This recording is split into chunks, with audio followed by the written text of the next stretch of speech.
Nagrebelde ang mga Israelita. Nang gabing iyon, humagulgol ang lahat ng mamamayan. Nagreklamo sila kina Moises at Aaron. Sinabi nila, "Mabuti pang namatay na lang tayo sa Ehipto o rito sa disyerto. Bakit pa ba tayo dadalhin ng Panginoon sa lupaing iyon? Para lang ba mamatay tayo sa labanan at bihagi ng ating mga asawa at anak? Mabuti pa sigurong bumalik na lang tayo sa Ehipto." At nag-usap-usap sila. Pumili tayo ng pinuno at bumalik sa Ehipto. Pagkatapos nagpatira pa sina Moises at Aaron sa harapan ng lahat ng mamamayan ng Israel na nagkakatipon doon. Pinunit ni Josue na anak ni Nun at ni Caleb na anak ni Jepune ang kanilang mga damit sa kalungkutan. Ang dalawang ito ay kasama sa pag-espiya sa lupain. Sinabi nila sa mga mamamayan ng Israel, "Napakabuti ng lupaing aming pinuntahan. Kung nalulugod ang Panginoon sa atin, gagabayan niya tayo papunta sa lupang iyon, ang maganda at masaganang lupain, at ibibigay niya ito sa atin. Huwag lang kayong magre-rebelde sa Panginoon, at huwag kayong matatakot sa mga tao roon, dahil matatalo natin sila. Walang tutulong sa kanila, pero ang Panginoon ang tutulong sa atin. Kaya huwag kayong matakot sa kanila." Babatuhin sana sila ng buong kapulungan, pero biglang nagpakita sa kanila ang makapangyarihang presensya ng Panginoon sa ibabaw ng toldang tipanan. Sinabi ng Panginoon kay Moises, "Hanggang kailan pa ba ako itatakwil ng mga taong ito? Hanggang kailan pa ba sila hindi maniniwala sa akin? Sa kabila ng lahat ng himalang ginawa ko sa kanila, padadalhan ko sila ng salot at papatayin ko sila. Pero gagawin kitang isang bansa na mas makapangyarihan at matatag kaysa sa kanila." Sinabi ni Moises sa Panginoon, "Ano na lang po ang sasabihin ng mga Ehipsyo kung mababalitaan nila ito?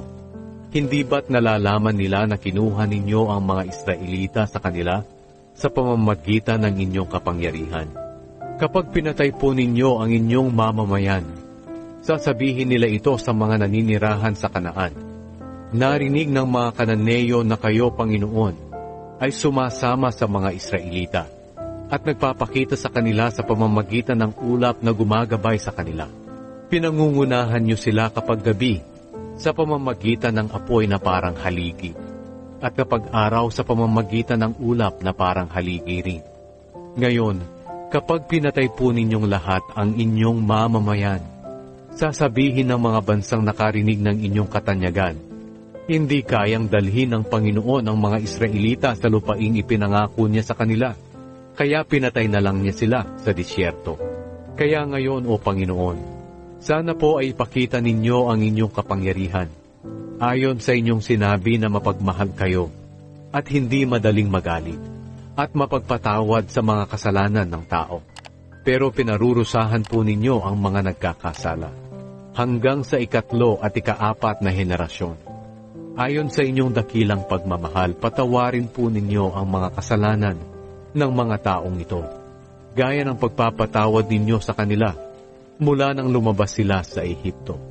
Sumagot ang Panginoon, "Patatawarin ko sila ayon sa iyong hiniling. Ngunit sumusumpa ako, ang Panginoong nabubuhay, habang ang buong mundo ay napupuno ng aking dakilang presensya. Walang sino man sa kanila ang makakapasok sa lupaing ipinangako ko sa kanilang mga ninuno.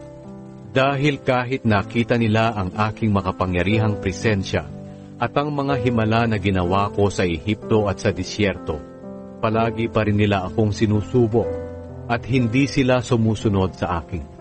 Kaya hindi makakapasok sa lupaing iyon ang mga nagtatakwil sa akin. Ngunit papapasukin ko sa lupain na kanyang tiningnan si Caleb na aking lingkod, dahil iba ang kanyang pag-uugali sa iba, at sumusunod siya sa akin ng buong puso niya. Maninirahan ang kanyang mga angkan sa lupaing iyon. Huwag muna kayong dumiretso dahil may mga Kananeyo at mga Amalekita na naninirahan sa mga lambak, kundi magbalik kayo bukas sa disyerto, sa daang papunta sa dagat na pula." Sinabi ng Panginoon kina Moises at Aaron, "Hanggang kailan pa ba ang pagrereklamo sa akin ng masasamang mamamayang ito? Narinig ko ang mga reklamo ng mga Israelita. Kaya sabihin mo ito sa kanila, ako ang Panginoon na buhay, ay sumusumpa na gagawin ko sa inyo ang inyong hinihiling. Mamamatay kayo rito sa disyerto. Dahil nagreklamo kayo sa akin, walang kahit isa sa inyo na may edad na 20 taong gulang pataas ang makakapasok sa lupaing ipinangako ko na ibibigay sa inyo na inyong titirhan, maliban lang kay Caleb na anak ni Jepune at kay Josue na anak ni Nun. Tungkol naman sa inyong mga anak na sinabi ninyong bibihagin, dadalhin ko sila sa lupain na inyong itinakwil at magiging kanila ito. Ngunit mamamatay kayo sa disyerto. Ang inyong mga anak ay magiging tulad ng mga tagapagbantay ng tupa na palibot-libot sa disyerto sa loob ng 40 taon. Sa pamamagitan nito magdurusa sila dahil sa inyong pagtataksil sa akin hanggang sa mamatay kayong lahat. Dahil ang mga espiya sa lupain ay tumira roon ng 40 araw, magdurusa rin kayo ng 40 taon dahil sa inyong kasalanan, para malaman ninyo kung paano ako magalit sa mga kumakalaban sa akin.